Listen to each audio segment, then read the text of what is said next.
All right, my name is Mariami. I'm the founder of Sungate Records. This is our third annual Tech Week Showcase in New York City. Go Knicks.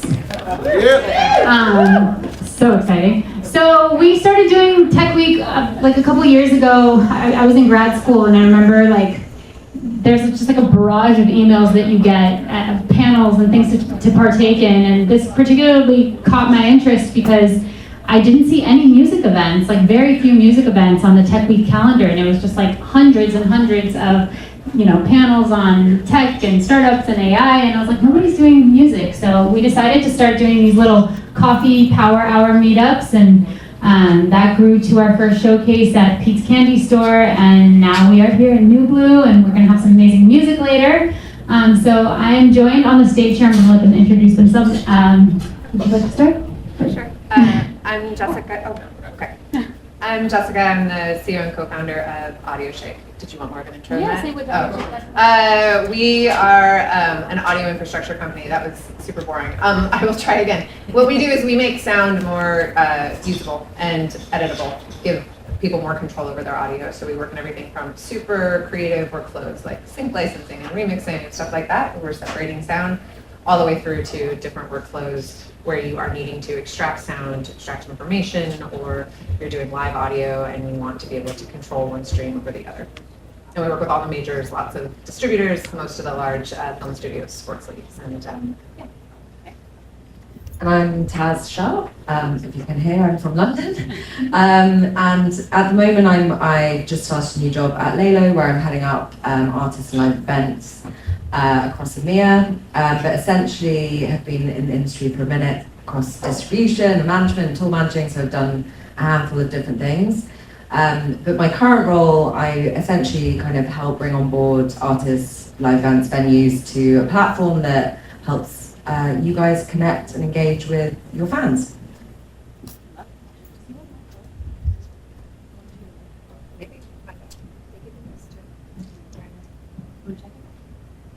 How's that? Perfect. All right. Here we go, guys. So, who owns the future of music? Why don't we kick it off with that? And feel free, if you guys feel compelled, you can grab the answer. So the first thing I wanted to start with is a big one, obviously. What is the next thing artists will own or lose ownership of over the next 5 years? Anybody want to kick it off? I can jump in. Yeah. So obviously there's been a huge shift in the way that artists have been kind of owning masters and rights, but I think the next shift is going to be around data, and we're already obviously seeing this a lot. There are a plethora of companies popping up where artists like Laylo, but where artists can essentially kind of hold and own their data as opposed to it being owned by record labels. It's definitely causing a bit of friction amongst the kind of teams of like who is the owner of these of this data, whether it's ticketing, labels, etc. But I think that's going to be the big thing. I think the future is essentially going to be artists kind of owning their brand, owning their audience, and then choosing the technology that they want to enable that. Absolutely nailed it. Jessica? I think generative AI is going to be pretty disruptive. It already is. I think it's going to change quite a bit the production, like the stock music space. I think it's going to change how sync works, and I think it's also going to change how people across the spectrum create music.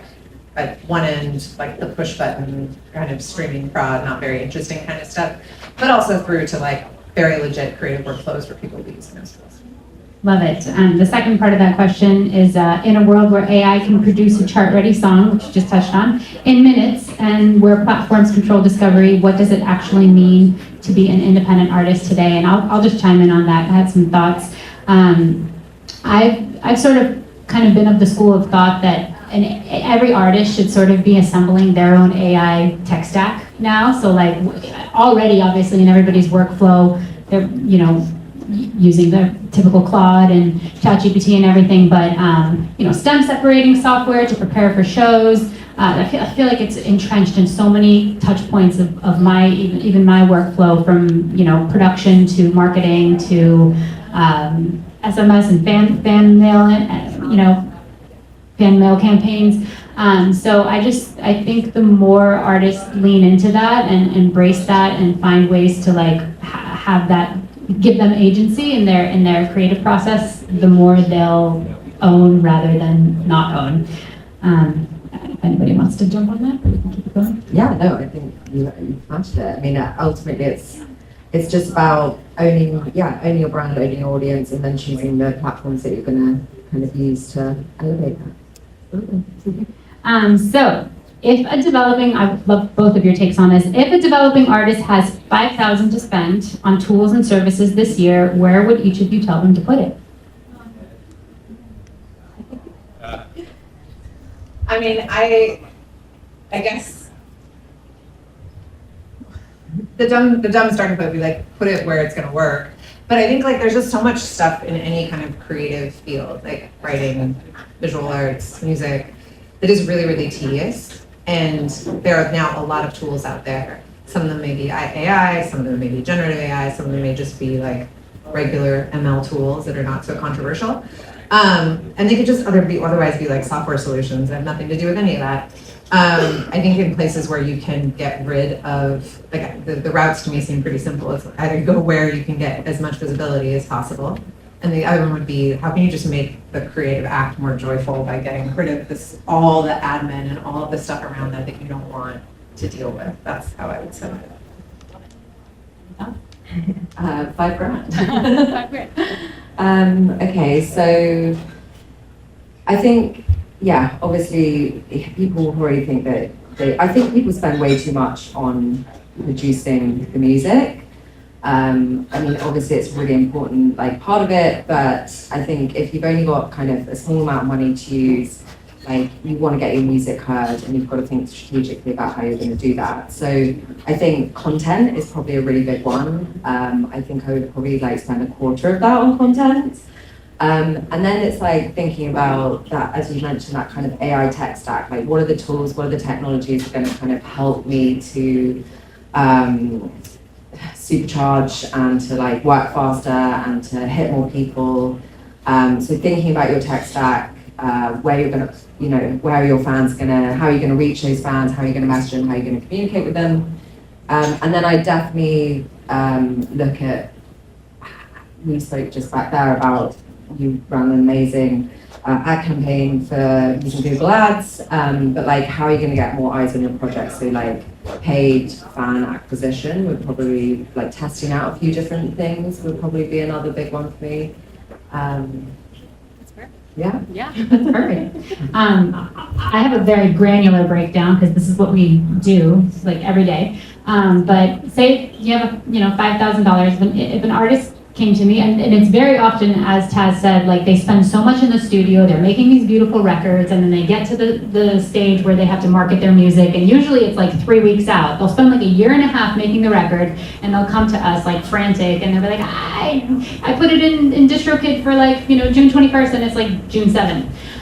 So, back up, first of all, like start like 3 months out, your masters are ready, and you have, the first thing you want to do is create what we call like a marketing drivers folder. So your primary assets, get really dope cover art that you love, I would invest in a, decent design, because that is being, brand facing, this is like how you're showing up in the world. And that can really make or break some stakeholder decisions. So create some really beautiful art you love. Definitely get together with a videographer or a buddy or whatever, shoot some great 9x16 like friendly content, whether that's like a long piece that you break up into short segments, or you might have a couple different angles or a couple different outfits, the verse, the chorus, the hook, whatever it is. Turn that video into as many assets as you can get. That might cost $500, $600, $700. Maybe you need to rent a peer space or something. Maybe you want to get makeup and hair. Just really go big on those aspects of your brand identity. Then I would take that, and as Taz said, I would do a little, if you're doing a full-fledged music video, the dollar can go really far on YouTube. Setting up Google campaigns is pretty easy. I would do a YouTube campaign, I would run some meta ads, I would run some TikTok boosts. If you're doing a show, maybe some themed merch. There's some really great tools, especially with like Printful and Shopify, that are integrated into Squarespace, where you can do drop shipping. You don't even have to spend a bunch of money on the front end.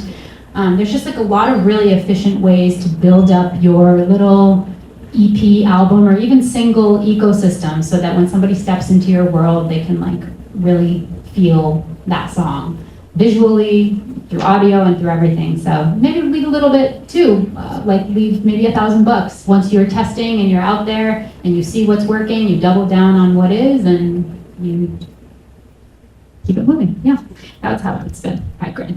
All right. Fans and not followers. Why are artists with smaller audiences but deeper fan relationships out-earning artists with massive but passive followings? And I will say, recently I'm seeing these headlines for like Post Malone and see these big artists' tours getting canceled because their music is more of that like passive Spotify sort of like background music vibe. Anybody have thoughts on that? Looking at you. I have a lot of thoughts on this. I mean, before this new role, I actually worked for a company where we built communities around superfans. So I've seen every sort of different scale of artists and how big their communities actually are in reflection. Ultimately, your fans are your kind of number one relationship. They are your word of mouth. They are your best marketers. Like, I don't know about you, but when I personally discover new music, it tends to be like a friend telling me about a new artist. So yeah, nurturing those kind of fan bases is really, really key, and understanding and learning how you're going to do that and what platform you're going to do that on is really important. To answer your question on why we see smaller artists with smaller followings having a bigger impact, really comes down to the fact that like ultimately followers are like rented and fans are owned. So, you know, you might have, and I've seen this firsthand, I used to like be day-to-day for an artist who had 150 million streams on one track on Spotify, but couldn't sell out a 200 cap venue.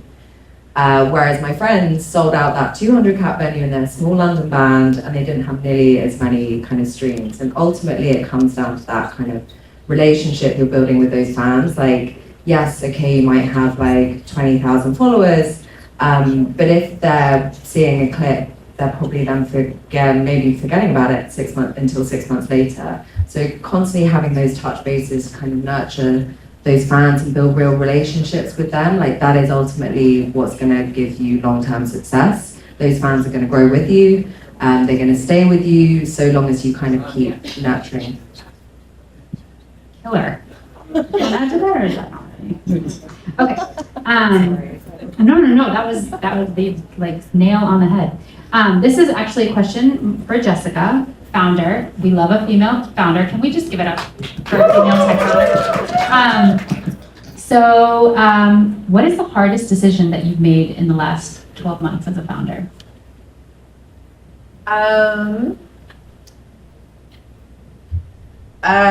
Maybe whether we wanted to do. Are there people? I'm curious. Are there people? Is it to the degree we'll be able to see? Who's it? Like, how many people are artists? Anyone from tech? Oh, okay, that's cool. Those are the only two categories that exist. Okay, so I think probably whether or not to raise what was called our Series A. So when you're raising money, there's like kind of different stages that the capitalists have given to mark different phases of your lifespan. And so we were raising what's called the Series A. And we'd already hit profitability, and so then was just a question of, do you essentially take the money that you're making and reinvest it into the business? And this is like fundamentally, any company would have this, whether or not it's like a tech company or anything. Like, do you reinvest into the business, or do you take outside cash to then kind of theoretically supercharge what you're doing and build faster and take more things to market faster? And so I think that was like a question we were wrestling with, because we were already making money, which is like a great problem to have, but there were all these other things we wanted to do. And ultimately we did the raise, but yeah. Oh, love it. Music tech can be a graveyard of well-funded companies. What is the thing you know now that you wish you might have known when you started? When we started, so Audioshake at its core is about separating sound. We were talking about music, we talk about stems. If we were talking about broadcast, we'd be talking about feeds or streams, but fundamentally it's like take a track and pull it apart into the vocals, the drums, the bass, the speaker 1, speaker 2, speaker 3, whatever the sound is, like we isolate it. And we had this vision when we started that we wanted to ultimately be able to separate all sound. And so today we do a ton of work in the music industry, a lot in sync, a lot in remixing. But we also do stuff like yesterday I met one of the nonprofits that uses our tech, and they work in the ALS space and like dementia and different neurodegenerative diseases. And what they're doing is they're isolating the voice of ALS patients, because one of the terrible symptoms of that disease is that the voice becomes degraded and people can't communicate with their caregivers. So they isolate the voice with Audioshake from old recordings, and then they clone that voice with 11 labs, and then that allows that person to communicate again. So it's a really, really wild range of uses. And when we started, the idea was like, well, if you could separate all sound and you could do it at scale, like in low latency as well as in post-production, like how could you change how people interact with sound and access sound and extract meaning from sound? But when we started off in music, because music is actually like a super hard noise problem, right? Like a piano can sound like your guitar or a synth, and it's all about frequency overlap. And so when we went out to fundraise, we were like, look at this cool thing we can do with music. And all the VCs were like, we hate music, like worst possible business. Like, why would we invest in a company that is going to go and sell to like what is essentially like a monopoly, or not monopoly, but like is controlled by 3 large companies, was their view of it, right? And I think if we had been optimizing for raising cash, we probably should have just gone in from the start around audio and not talked about music at all and done stuff in speech. On the other hand, like we're all musicians. I mean, we all come from tech backgrounds, but we all play music and we all love music, and we were trying to solve a problem that we all had in music. And I think what was great about that was that everyone that we hired into Audioshake, and even today, everyone who comes to work for us, whether they are a speech researcher or someone in sales, like everyone's like a musician. And it's just like such a strong cultural, like the busiest Slack channel is the music suggestions channel. Yeah. Love that. This is for you, Taz. What is a campaign, release, or artist strategy that you have seen recently or not recently that genuinely surprised you with how well it worked? Yeah, so maybe not as recent, but I think a strategy that has clearly worked, and maybe you guys have heard this over and over and over again, but it's fan-first strategy that Fred again has used. I think what their team have done is phenomenal. I think in the industry generally, people can get completely kind of wrapped up in all of these different gatekeepers, whether it's Spotify, whether it's labels, whether it's, you know, whatever platform, radio, PR, I mean, you name it. It can be completely overwhelming. And what his team have done, and is, you know, the kind of umbrella that has built his entire identity, was around this concept of fan first. Like, we're going to focus our time and energy 100% on building experiences and moments for the fans. And obviously he's done that, and now everyone's trying to copy it. But I just think it was so genius. It seems so simple, and it's just not done enough. And yeah, you know, he's completely mastered it. You know, what, you know, I was sort of mentioning earlier in terms of how you're looking for the artists out there, like how you're kind of looking, considering building those relationships with your fans and what platforms you're going to be using. I mean, unfortunately, in my last job, we actually built the Discord community for Fred again, so this is why I've got kind of lots of ideas and knowledge around it. But you know, that Discord community has completely kind of transformed his campaign. The first year we launched it, we wanted to do listening parties in 5 cities around the world the day before the album came out for his super fans.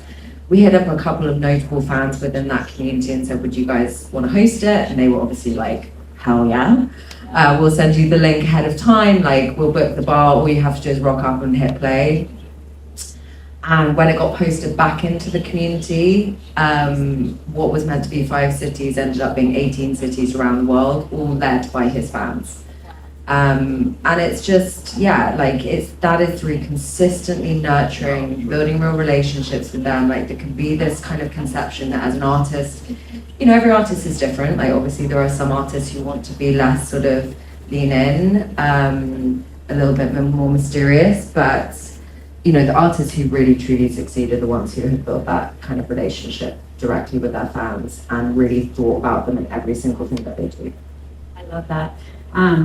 I'll speak to this one a little bit just from my experience over the years. I'm aside from being the founder of Sungate Records, I'm also a songwriter and an artist, and kind of been doing this for almost 2 decades. But I'm a little kind of a private person when it comes to my social media. But over the years, I've just found this way to sort of be like passively ask for things for my fans. Like I don't like to outwardly, like, it's hard to sell yourself constantly, right? You don't constantly want to be like, click this, click this, click this. So like over the years, I've started to just treat my public feed as this like come one, come all space. I release music when I want, but because I've been doing it, I think so consistently and for so long, I don't even have to ask anymore. Like it's kind of like a system. People kind of like know the deal, you know the drill. When a new song drops, you go do this. Like I have the newsletter, I have everything set up, I play the shows, and it's interesting because once you do it long enough and you're consistent with it, and this is what, artist to artist, this looks different, but you kind of start to have your own little machine that like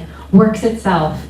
The levers start to kind of pull. You just have to have a cadence. You have to stick to like a regular release schedule, but if you're consistent over time, I think the machine starts to just become a well-oiled operation. And like I said, it's going to look different artist to artist, but the show bookings, and it's funny because like every time I'll release something, there's like a change, like a sequence of reaction that'll happen. Like 6 months later, I'll get like a sync check, or like, I'll always book like 1 or 2 shows. And I don't know if you guys can relate to this, but there's always like a correlation between putting product in the marketplace and then all the like ancillary ROI. That's like my favorite thing to also see from artist to artist, because some don't play as many live shows and some do really well in sync, but I think the key is like volume and consistency.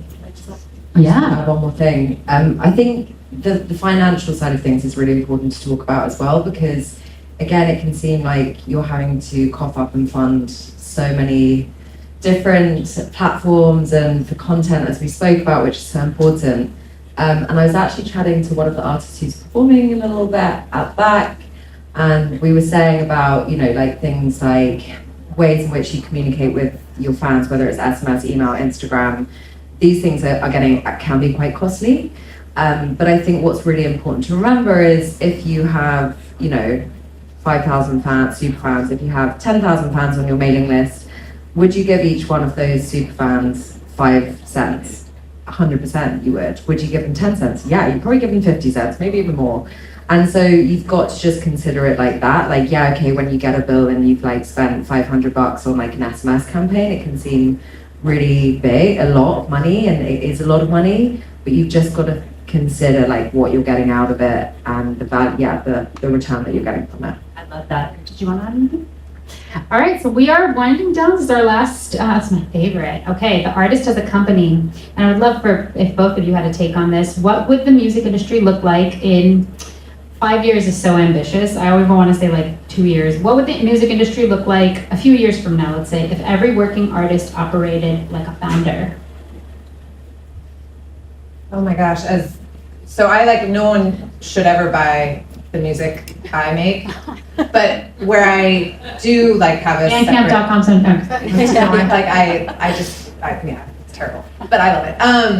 But like where I do like have a separate side career is like as a writer. And I would hate it if I had to run like the company of my writing. Like I only like the writing and I hate the publicity, and I hate the social, and I hate having to think about distribution. I hate having to think about like the rights splits. I'm really glad I have an agent and I'm willing to give a cut over to my agent. I kind of hate that like the editors of my books take as much of rather the publishers take the rights that they have. Maybe that'll change. But I think so like if I were to think about it from like an artist's point of view, I don't want to become like a company of my work. Like there are people and companies that will do a better job thinking of all those tasks that I'm not interested in. And I would much rather, what I think will happen, thanks in a lot of part to AI, is that there will be services that are affordable and that bring different kinds of tools together and that will be very fine-tuned on specific tasks. and that I would be able to go and hire and use. And I think about that from a company point of view too. Like I could theoretically, like I have amazing engineers and researchers. We could theoretically build any of the things, but like, oh my God, like AWS does just fine running inference. Like I don't need to go build my own cloud, and I don't want to go and have to worry about like reliability or any of the other kind of stuff. Like, and I think whether I was thinking about it from a company perspective or a creative perspective, the more that I can get rid of the tasks that I dislike, those still have input into them, of course, because at the end of the day, it's your art. But if there are tools that can do much, much better for you than you building it yourself, like I would, like at least personally, that's what I would go for. 1,000%. Delegation also frees you up to focus on your art Right. and focus on what matters most. Brilliant. I love delegation. Yeah, I love this question because prior to working in the industry, which I've been in for kind of over a decade now, I actually had almost a decade worth of kind of experience in brand marketing and comms. And when I first joined the industry, I used to be like, an artist is essentially just a brand. Like, if you kind of look at it like that, it is, and your manager is essentially your CEO. And I think that's a really important part to your point. You know, you need to focus in on the music, the identity, like, and your manager is your most important relationship because they focus on the business side of things, and that is part of that whole delegation stuff. But essentially, I think, you know, if you know, artists then consider themselves a brand, then they should kind of, or business, they should look at that, not just thinking that their music is a product, but thinking that their music is an opportunity for customer acquisition. That is ultimately what it's about. Like, you're driving more acquisition, fan acquisition, and just thinking about the kind of best possible ways that you're doing it. But it's just flipping your mindset to be like, okay, you know, you're an artist, of course, and what you do is creative, but ultimately you are building a company, a business, and a brand. And, you know, yeah, you kind of flip your narrative, I think. I had one other thought off the back of what you were just saying. I think that particularly with everything that's happening in generative AI and the fact that there are, right, like a huge number of tracks that are flooding streaming platforms and so forth that are just created with AI. I do think the things that eventually will rise to the top, or that already do, are the things that are just incredibly human, that have a lot of taste and that are very, create some sort of sense of intimacy, like everything you were saying about fans, right?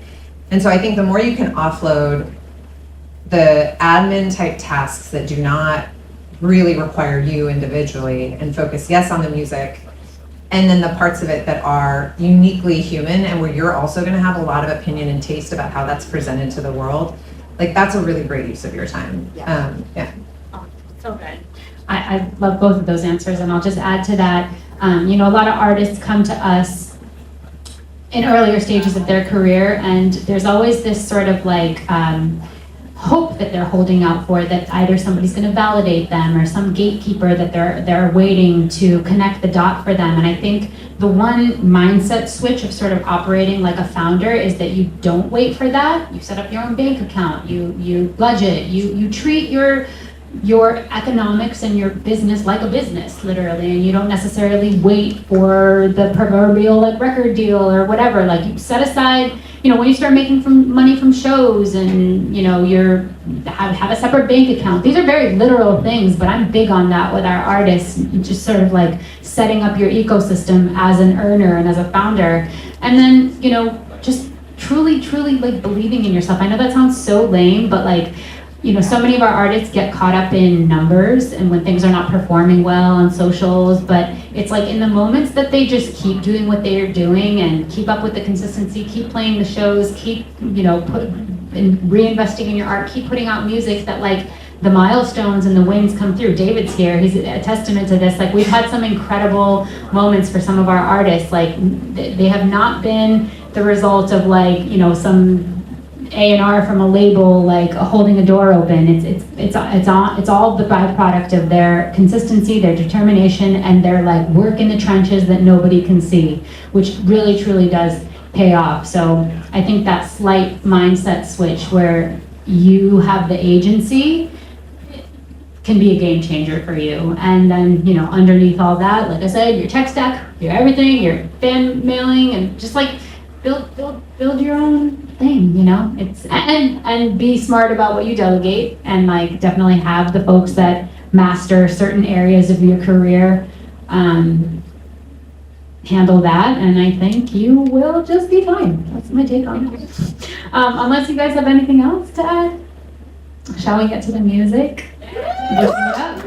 So these 4 artists are all from, I think they're all from New York, except for Bogey. You are being a digital nomad right now, which I love. He's coming to us from Austin, but making his way around the world. I'll let you tell them, they'll tell you all about them, but it was really cool. We held a contest on Groover. Do you guys know Groover? They're kind of like Submit Hub. It's like a music marketing platform. I think they got like, I want to say like 400 or 500 submissions. They sent a massive spreadsheet through, and they were like, these were our top like 30, and then from that we selected these 4, so it's kind of a big deal, and they are going to share their music with you, so give it up.